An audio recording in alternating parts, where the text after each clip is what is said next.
Okay, Georgetta Gankar is here, and today we are going to do a couple of different things. The first thing that we're going to do in the first video is an Impressionist painting. We're going to do two different types. One is going to have loose strokes, and the other one is going to be a little bit more Expressionist and tighter.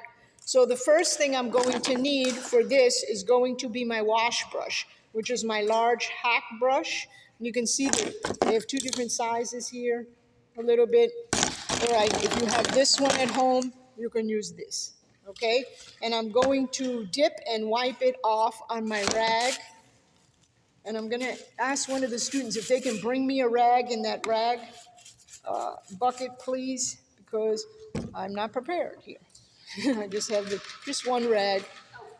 And what I'm going to do is I'm using a recycled canvas. Thank you very much. I'm using a recycled canvas. And what I'm going to do is cover this fast. The other thing is most Impressionist painters, they were painting outside plein air, right? Because they developed the tube of paint, right? What was it, 1846 or something, John Rad? So that made it a little bit different. And then they were trying to work with the lights and the shadows. So let's just cover this up. Let's see which canvas I'm going to use. Let's cover this one. It's a little bit bigger for you. Okay, so the first thing is if I have a canvas like this and I want to recycle it, I have to put white on it because it's just not going to work. It can't be transparent anymore. So I'm going to use the blue that I already have here, and that's what I'm going to do. I'm going to pick up a little bit of blue and white, and I'm just going to kind of move it, and I'm going to cover this area. And when I do it, I'm using this brush, and I'm going to keep those strokes and retain them because they'll work for me throughout the painting, okay? And you can see let me see in TV land, maybe you can't see, but let's move it like this so you can. See better like that? You can see my palette here, a little bit. Okay. And I'm just picking it up, and all I'm doing is doing this, and I really have to wait for it to dry. But I want to show you, just by using that one brush, you see how I have all these nice loose strokes very fast, right? The other thing is, let's pretend this, you said you want it to be a meadow, so we're going to use another brush, and you can use this brush if you have it at home, your mop brush, right? You could use a makeup brush, it will work fine. Or you can use this brush, a fan brush. So in this situation, we're going to make the strokes a little softer. So I'm going to use a round brush. This is a brush that looks round. You can see the edge, kind of puffy here. So I'm going to put it in my water, wipe it on my rag, and I'm going to pick up three different color greens. I'm going to pick up a green and a yellow. It's a lime green here got going on. And I have a permanent green. And then I'm just going to dip it in some yellow, and I have that. So I haven't cleaned my brush, I just dipped it in there. And I'm just going to fill this up like super fast just now. And we're going to go back to it. And I'm going to go from green to lime green to that color. And I'm going to put this as fast as I can on the canvas. And remember, because when we're painting, if you're doing an Impressionist painting, you kind of really want to block out the colors as fast as you can, the light. So let's just put this here now. And we're pretending that we're outside. It's nothing amazing. And we're going to put it to the side. I could work a lot faster if I had white on my canvas or an undercut color painting. But we can use the blue and bring out the coolness of it. Okay, so when I'm doing this on top, if I am doing something, I have to be careful of how I'm pressing. I have to press really light because it's going to pick up the color that's on the canvas that's underneath. So add a little bit of brown in there. Let's just put, like maybe there's going to be a tree here. I could work more on that tree.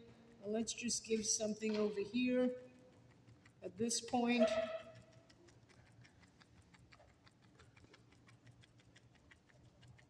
And this should all be done. When you're doing this, I would say, I'm spinning like maybe 5 minutes. Do you see? I'm building this up, not even. We haven't even been here that long, right? So now I'm going to mix red and green. I'm going to do it with my half blade, my palette knife here, and I'm going to take some of my red. I have an apple red, and I'm just going to mix my permanent green until I get a brown.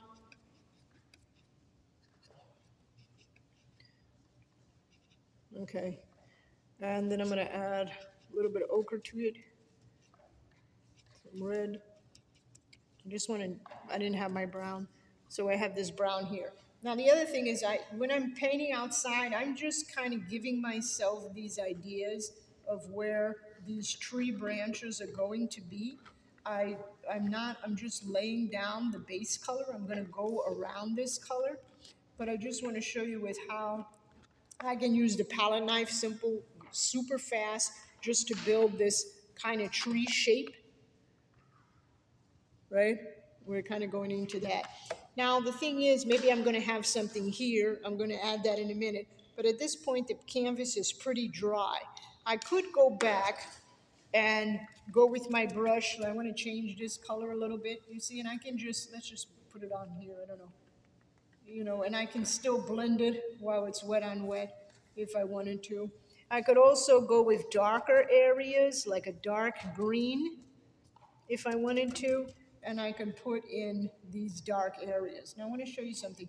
When I'm blending and I wanted to blend with the color underneath, like say there was a shadow, I'm going to make this a tree or something here, I can do it while I'm pressing, while it's semi-wet. And do you see how those colors will blend? Very soft. I'm going to change this to be a little bit more realistic. I have a color here.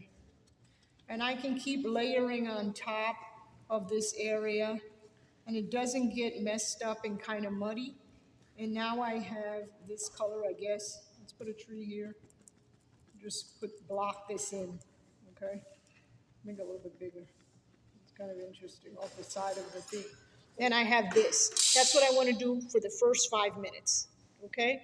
The difference is this is what we call where it's kind of soft. Do you see those colors? And the other thing is when I'm doing Impressionism, I really want to do a contrast. So the background might have all of these loose strokes where these are going to have different types of strokes on them, okay? So this is one way that you can start and then you build this up. I always think I'm going to use, what am I going to have? I'm just going to have my wash brush, and I'm going to use a half blade and a round brush. That's all I basically need to put this. Now I'm going to put this aside. I'm going to do something else. Let's say we wanted to do this Impressionist painting. I'll use this one. On this demo. This demo was a wash demo. This is a different type of Impressionist stroke, and I can use the fan brush for this. So what I'm going to do is I'm just going to pick up the colors, and I'm going to have them here. Let's say that this is water. I can pick up my white and my blue at the same time, and you'll notice that when you look at a lot of Impressionist paintings, the texture is so important because what they're doing is they're building up the texture super fast, and they're just layering one color on top of another. So let's just bring this up here.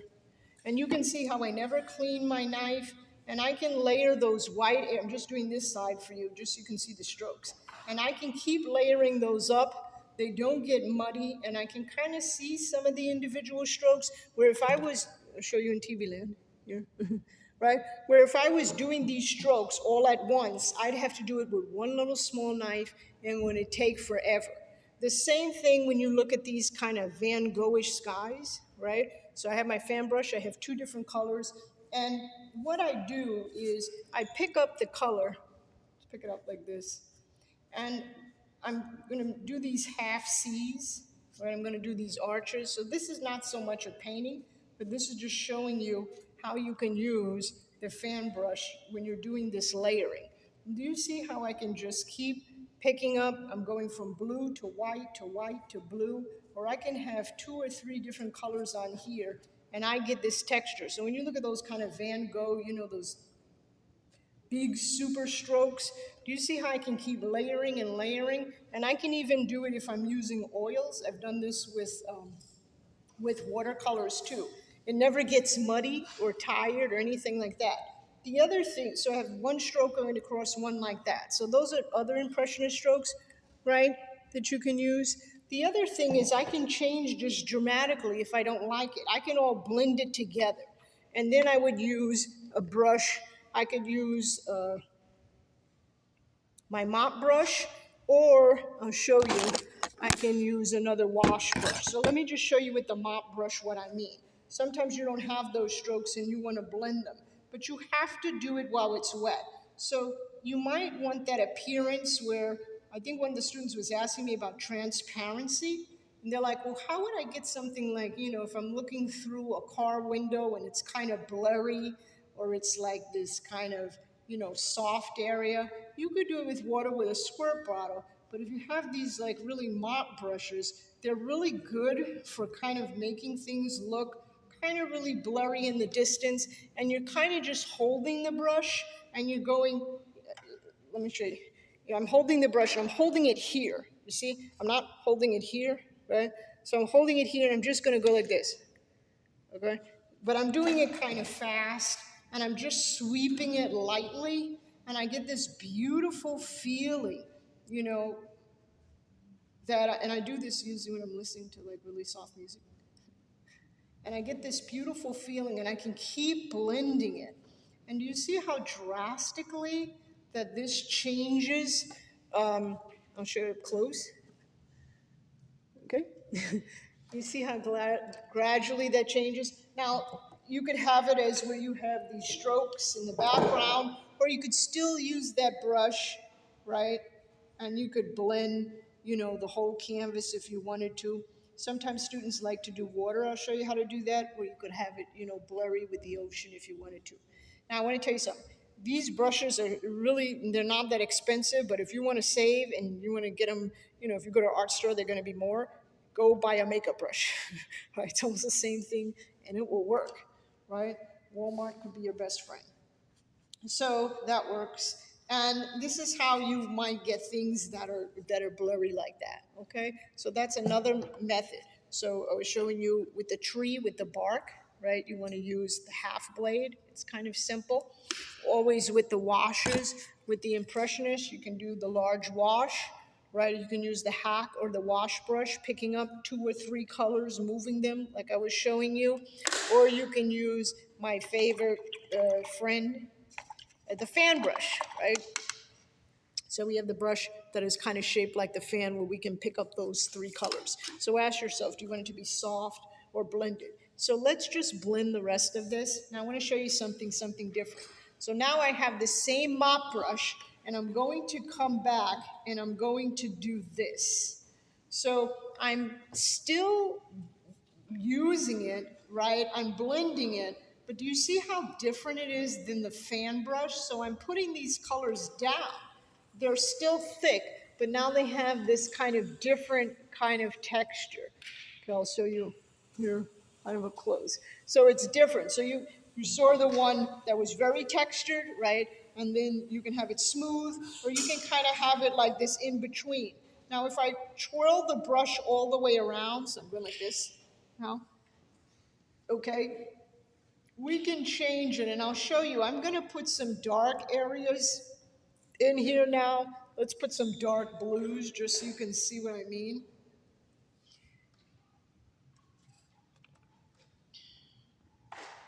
Okay, so I'm getting these really crazy, dark blues here. Okay, now I get something like this. And what I can do with those dark blues, I'll show you, is I can mix them with my tea white.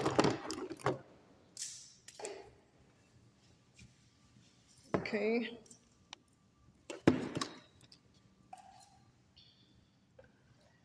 And now I get a totally different type of texture than with the fan brush or when we were using the other brush. You see how drastically now the strokes have changed again? Okay? So this is what I call Van Gogh smooth, right? Because it kind of has that Van Gogh kind of soft, but it's kind of smooth, okay? So again, makeup brush, totally cool if you want to use it, or you can use a mop brush, four different ways, right? One was textured, and you'll realize that you really don't want to have that much water on it. You know, when I started the blending, I don't have any water on this brush whatsoever. I'm using it dry on dry, right? Or I'm sorry, this is wet. So I'm using it that's wet and dry. But the thing is, I'm not dipping it into water in that sense, okay? And let's just smooth it out because I'm going to do something else now. And I'm going to use this for another canvas. So let's just smooth this out.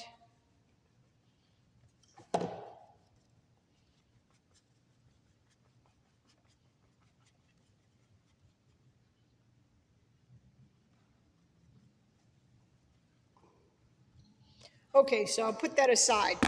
Now, I want to show you something else, another impressionist way. The next thing that I'm going to do is sometimes with impressionists you'll see little tiny strokes, right? So what they'll do is they'll use a small brush. This is called a flat, right? But it looks like a square. So I tell the students, use your square. They know what that means. That means a flat. And what they do is you're going to pick up, let's say we're going to use these colors again. So what I would do is I'm going to pick it up and I'm just going to go across with my brush and I'm going to leave these spaces in between. So this could have been a white canvas too, right?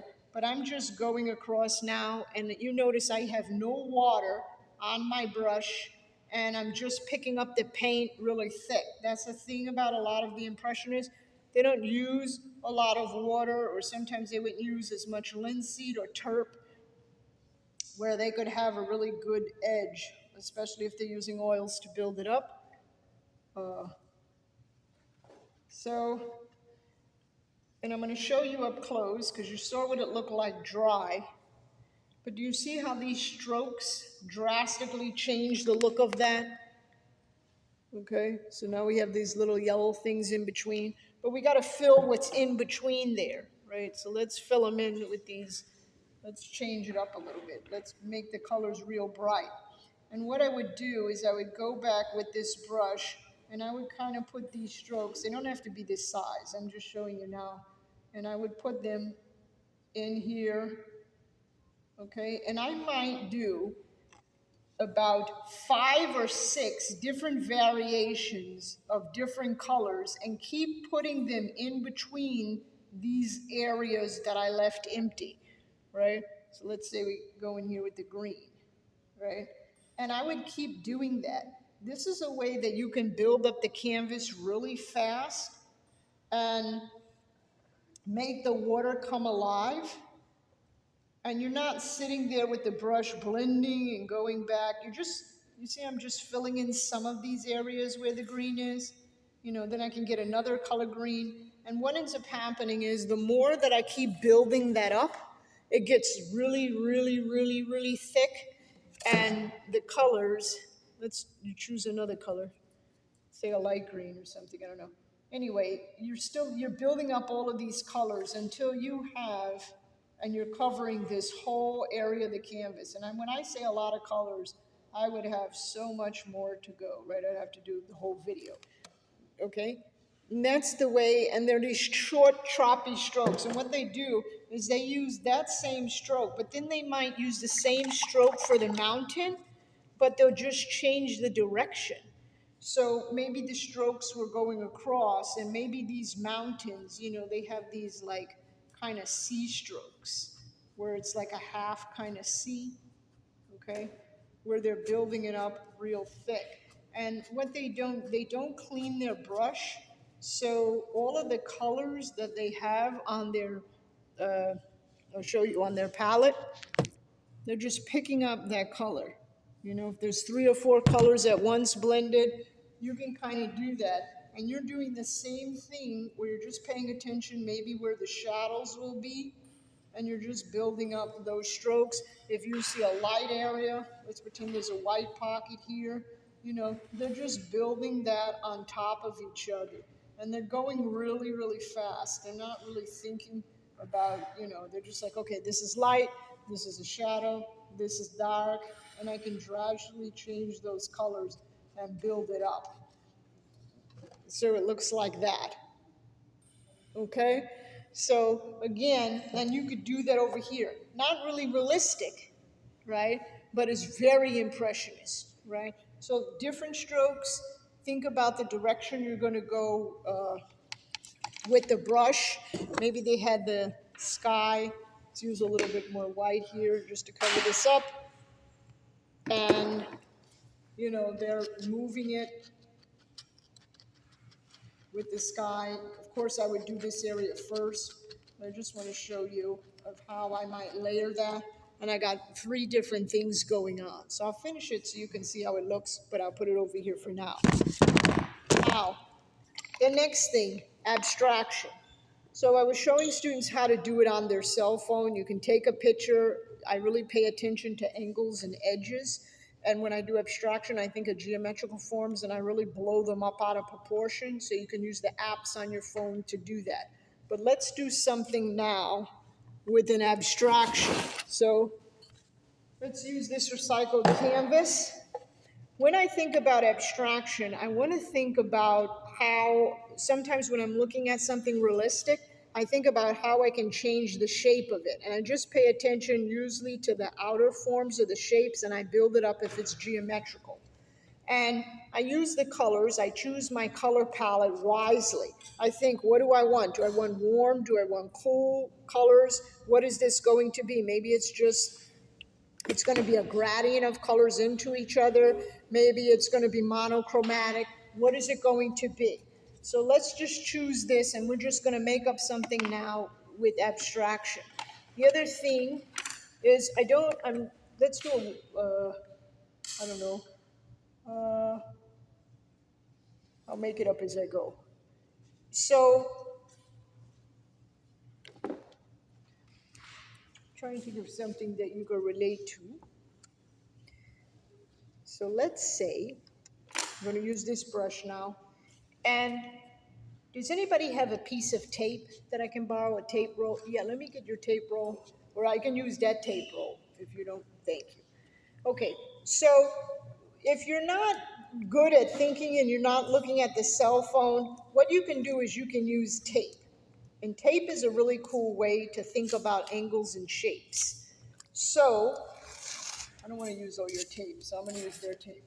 So let's just put that. So at Homeland, I'll give you time to go and get your tape. Okay.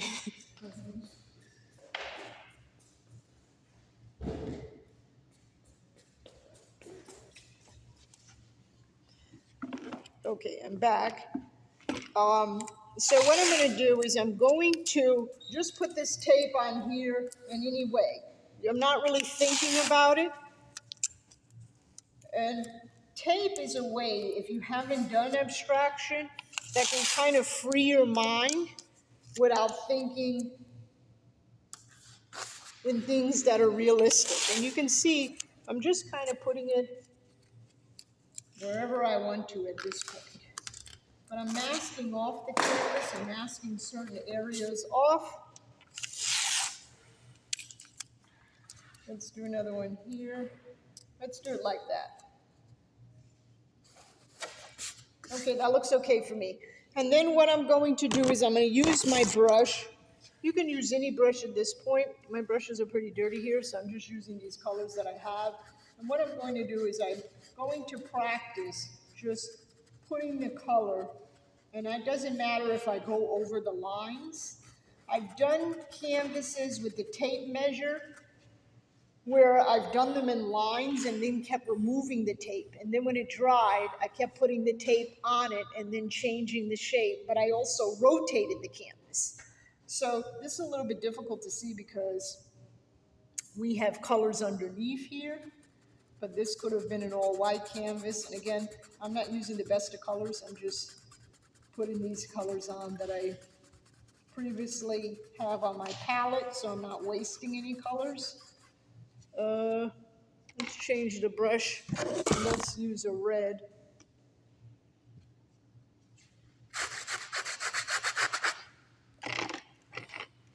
Okay. By the way, this is a 25-year-old brush I'm holding. So if it makes a scraping sound, it's okay.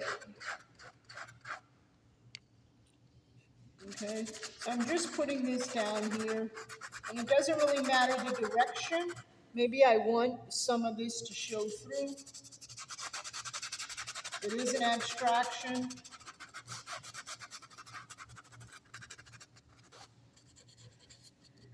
Okay, and I'm gonna leave this like this.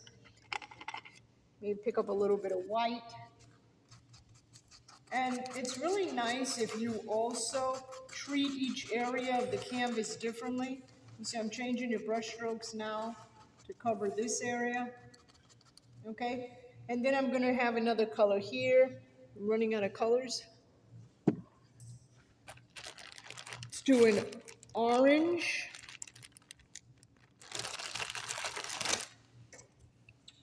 Or you can put your favorite colors, purple, whatever. Okay, I'm gonna put an orange here.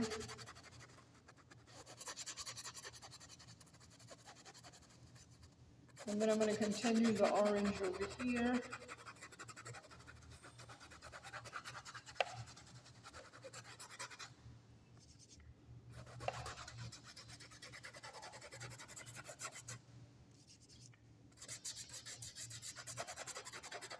I'm going to put a lot of white to hide this area. Okay, so I pretty much have all these colors down. The point is I'm just trying, let's put some color here. The point is I'm just trying to show you of defining these spaces. Then what I would do is I would remove the tape. Now if this was a white canvas and you started off white, right, you have all these spaces where this was. Let's move this off. Okay, and now I've done this where I've covered landscape canvases that were realistic. So in other words, I had a landscape that was realistic underneath, and then I put these shapes on top. So it's a combination of something, you know, that's realistic and then this. Then what I would do is I would go and put colors in these empty spots. So I'm just going to use what I have on here. Again, this is nothing special because the colors are what I have here.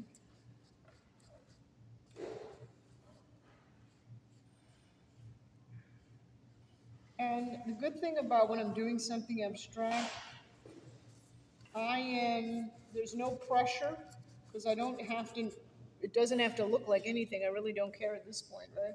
It's kind of abstract. I'm going to leave that and just feather this out.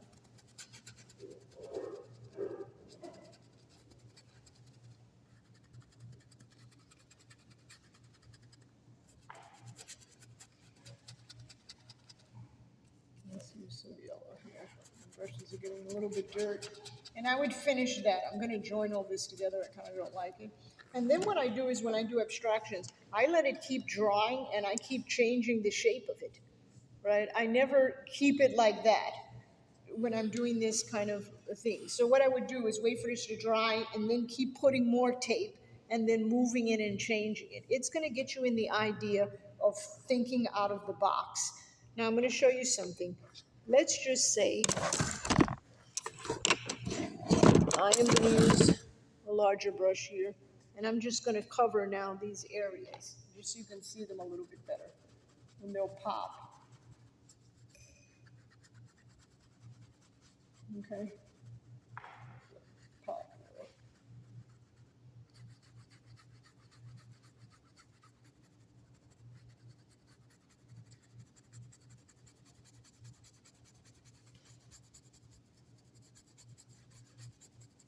Okay, so try it with your squares at home.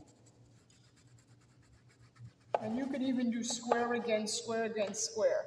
And then I start changing it like this, and then I move it here, and then I let that dry and I do something else, and then I move it here.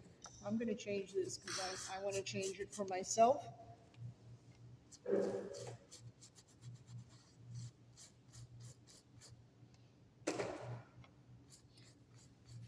Then I'm going to let that dry, and then I'm going to rechange those colors again.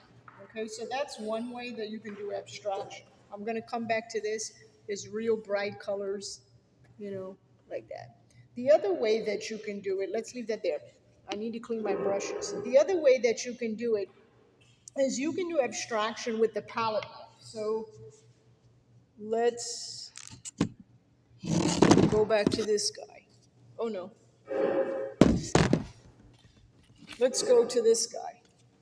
So when I do abstraction with the palette knife, I'm going to use two different size palette knives. I'm going to use like a half blade, and then I'm just going to use a small, regular standard, okay? And what you want to think about is the shape. So I'm going to do a face on the other one when it dries in a minute. And we're just going to use only the palette knife, so I'm going to use a lot of paint now. Let's just use these limited colors. And I want to show you something. So, I don't have a lot of yellow left. That's one of my favorite colors here. So I'll try to do it here.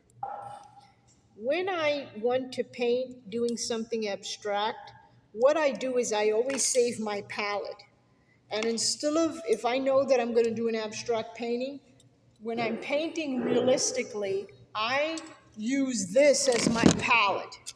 So the paint starts building up on this, and then I put it away, and then I pull it out. So I already have a lot of stuff on here, and I can build up to it. The reason why is it's always better to start with a recycled canvas sometimes, because you kind of free your mind away from that. And if you're going to a white canvas, you're stuck. What do I do? You know, and your mind naturally goes back to realism without even thinking about it, okay? So now let's do this over here. I'm going to do with the palette knife, and I'm just going to use the colors that I have. And what I'm going to do is I'm layering this first.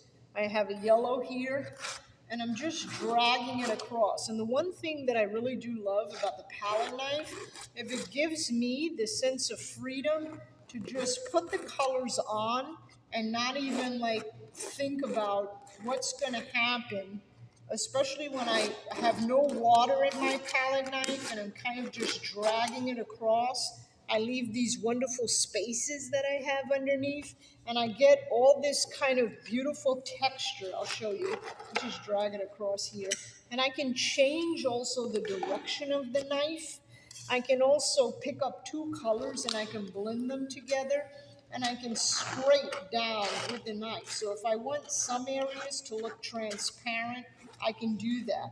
And I'm just using these two main colors, but do you see how I'm using the same technique that if I was using when I'm painting realism, which is the idea that there should be relationships to each other on the canvas. So if I'm putting a white over here, it has to relate to a white that is going to be on the other side, okay? And, you know, you'll get into the habit, maybe you want this, you know, undercover, which is a brown here, you know, to be your main color. And you can see how I'm changing the knife. I'm using the back side of the knife and the other side. And I want to get some of these things really blending into each other, and some of them I want to not. And I really recommend students like to put on music, I think, because when you start, you know, have something in the background, it kind of frees your mind up from thinking about realistic, you know. So I can get to this real fast, right? And now I have all of these different colors. The other thing about abstraction is, when I do abstraction, I like working very large because you have a lot more to say that you can kind of build up the colors. But my recommendation for you is to try first the tape method, because it frees you up, right? And just keep moving the tape in different directions on the canvas and pulling it off. You can even do these, see, I'll put this tape back here. Like here, and I'll block it off. And it forces you to really think about the relationship of the colors that is on the canvas. Okay. Okay, and then you keep taping it. Maybe this is going to be a white or something like that. The other thing about abstraction is sometimes I do leave exposed tape on the canvas. Sometimes I will use gold leaf where I'll cut out things and I'll put it on there. So I have different textures and different things that I can build up to make it look even more thicker and abstract. So you can use gold leaf, you can use that. Sometimes I use torn pieces of paper. I could use collage that I might glue in there. I might have a photograph. I've done presents for people where they're like, oh, this is what my family member, their favorite colors or what they liked. So I kind of had the photograph and I did all these colors that kind of represent them. So there's no ending to do the abstraction. But try these simple exercises just to free your, I'll show you up close, so you can free yourself to be able to try it, to do it like this. Now I'll finish these. I got to go around to my students now, but I'll finish these so you can see what they look like. Okay, bye, ciao, have a good week.